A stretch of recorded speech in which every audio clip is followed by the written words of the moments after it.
ESPN did an in-depth report on Michael Bidwell, who's been under investigation for a toxic workplace culture, and now it just gets deeper and deeper.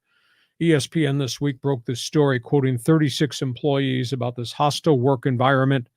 There was a toxic culture of alcoholism at the top, mismanagement, mistreatment of a wide variety of players.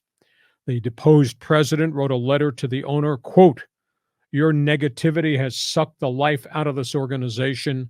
Your treatment of your upper-level employees has eroded our resolve to be good." Amongst the allegations, he made 2 pregnant women cry, got involved in a racially tinged argument in the parking lot with a black scout over a parking space. He continued to denigrate employees. One who parted the team said, "You work for Bidwell. You are either the enemy of Bidwell or you're about to become the enemy of Michael Bidwell." How the NFL could allow this garbage to go on with the Cardinals after dealing with all the garbage that was Daniel Snyder and the Washington Redskins Commanders, it's just beyond me.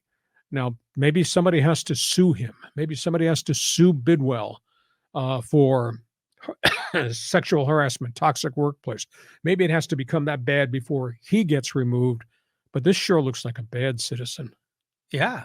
I mean, well, first of all, didn't his father own the franchise prior to that? 3 generations. 3 generations. The old Chicago Cardinals going back to the 1920s.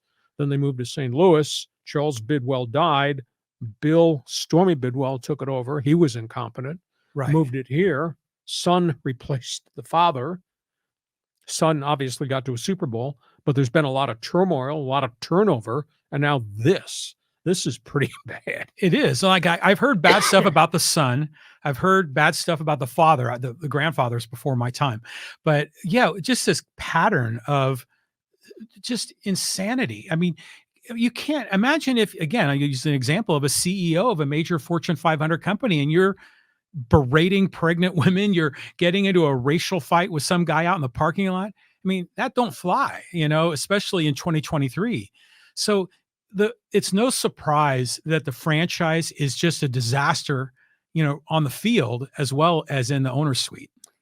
And why the NFL allows this to go on and on and on with a select group of bad people. Yeah. We're not talking about the Rooneys in Pittsburgh or the Maras in New York. I mean, we're talking about some people that have done a lot of despicable things.